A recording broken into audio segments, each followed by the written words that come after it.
आणि आता बातमी बीडमधून आहे। बीडमधल्या नगरपरिषदांचा निवडणुकांचा प्रचार आता टिपेला पोहोचलेला आहे आणि या नगरपरिषदांच्या प्रचारामध्ये बीडमधले महत्त्वाचे नेते धनंजय मुंडे यांना सातत्याने आपल्या मित्रांची आठवण येते। परळी नगरपरिषदेच्या निवडणुकीत त्यांनी वाल्मिक कराडची आठवण काढली। जरी त्यांचं स्पष्टपणे नाव घेतलं नसलं तरी सुद्धा त्यांचा अंगुली निर्देश हा वाल्मिक कराडकडेच होता। आता आणखी एका मित्राची ते सातत्याने आठवण काढतायत आणि तो मित्र आहे दीपक देशमुख। दीपक देशमुखांवर सातत्याने धनंजय मुंडे हे प्रहार करतायत। ज्याच्यासाठी माझं घर तुटलं तोच मित्र आता बैमान झालाय असं धनंजय मुंडे म्हणतात। दीपक देशमुखांनी असं नेमकं काय केलं ज्यामुळे धनंजय मुंडेंना दीपक देशमुखांचा इतका राग आलाय? पाहूयात।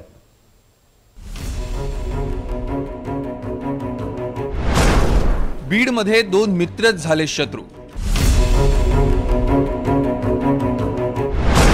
ज्याच्यासाठी घर फुटलं तोच विरोधात उभा। नगर परिषद निवडणुकीत मुंडेंसाठी मित्र वणव्यासारखा।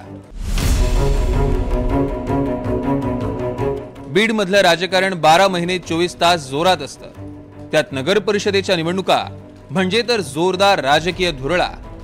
बीडच्या या राजकीय धुरळ्यामध्ये चर्चा आहे ती धनंजय मुंडेंची। कधी त्यांना प्रचारात त्यांच्या जुन्या मित्राची आठवण येते तर कधी ते त्यांच्या एकेकाळच्या मित्रावर जोरदार हल्लाबोल करतात। धनंजय मुंडेंच्या निशाण्यावर होते दीपक देशमुख। दीपक देशमुख हे धनंजय मुंडेंचे एकेकाळचे मित्र आणि कट्टर समर्थक। आता मात्र दीपक देशमुखांच्या पत्नी संध्या देशमुख पवारांच्या राष्ट्रवादीकडनं रिंगणात उतरल्या। मित्राची ही गद्दारी मुंडेंच्या चांगली जिवारी लागली। धनंजय मुंडे म्हणाले, ज्याच्यासाठी माझं घर फुटलं तोच आज माझ्या विरोधात उभा आहे। जिसकी जान मैंने बचाई, जिसके लिए मेरा घर फूटा, आज वो अगर मुझसे बेईमान होता है मैं आपके सामने क्या बोलूं? क्या बोलूं? उसने तो भगवान को भी नहीं छोड़ा, मंदिर पे हाथों लगा। क्या उसको वोट लगे? क्या आज मुझे आप बताओ? खान साहब, आप शक्ति भाई, आप सब जिम्मेदारों को आपको कह रहा हूं, यहां के उम्मीदवारों परळी नगर परिषद निवडणुकीच्या प्रचारासाठी धनंजय मुंडे त्यांच्या पत्नी राजश्री मुंडेंसह प्रचारात उतरले। ठिकठिकाणी मुंडेंची रॅली होते, प्रचार सभा होत आहे। या सगळ्या प्रचार सभांमध्ये धनंजय मुंडेंना सतत बोचते ते मित्रानं केलेली गद्दारी। दीपक देशमुखांचा अपघात झाला तेव्हा आपण कशी मदत केली हेही धनंजय मुंडेंनी बोलून दाखवलं। एक ने गद्दारी करके तुतारी हाथ में लेके मेरे से गद्दारी करने वाला मेरे से इतना सब कुछ करके जान बचाई। 40 लाख रुपए पैर टूटने के बाद साहब हमारे हजरत ने गुजर गए अन्ना, लेकिन मुझे बोला जो भी कुछ करते हो इस हाथ का इस हाथ को पता नहीं चाहिए। धनंजय मुंडेंनी अपघात आणि मदतीचं प्रकरण काढल्यानंतर दीपक देशमुखांच्याही वर्मी घाव लागला।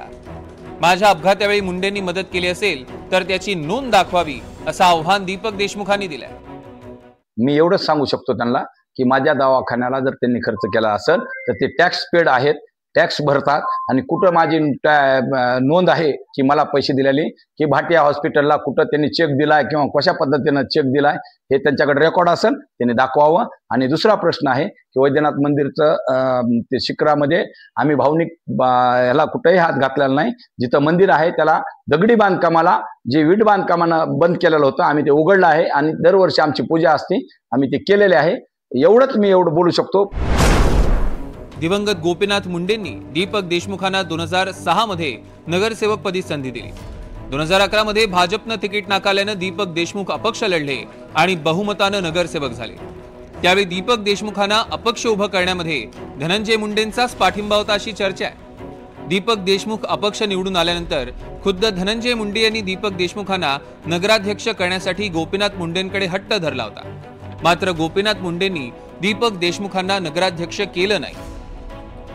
पुढे विधानसभेला तिकीट दिलं नाही म्हणून आणि नगराध्यक्षही आपल्या पसंतीचा झाला नाही या रागातनं धनंजय मुंडेंनी काकांची साथ सोडली, पक्षही सोडला। धनंजय मुंडेंनी अजित पवारांच्या राष्ट्रवादीत प्रवेश करत नगर परिषदेवर सत्ता मिळवली आणि दीपक देशमुखांना नगराध्यक्ष केलं. 2016 मध्ये राष्ट्रवादीतनं निवडणूक लढवत दीपक देशमुख पुन्हा नगरसेवक झाले. मात्र 2025 मध्ये दीपक देशमुखांनी धनंजय मुंडेंची साथ सोडून शरद पवारांच्या राष्ट्रवादीत प्रवेश केला आणि आता दीपक देशमुख यांच्या पत्नी संध्या देशमुख नगराध्यक्षपदाच्या रिंगणात आहेत. धनंजय मुंडे आणि दीपक देशमुख यांची दोस्ती एवढी पक्की होती आणि तोच दोस्त विरोधात जाऊन आव्हान देतोय. हे धनंजय मुंडेंचं बोचरं दुखणं आहे. बीडच्या मातीत सख्खी नाती एकमेकांची वैरी झाल्याचा इतिहास रुजलेला आहे. तशीच हे सख्खे दोस्त पक्के वैरी झाल्याची आणखी एक नवी कथा. आता यामध्ये सरशी कुणाची याचीच उत्सुकता आहे.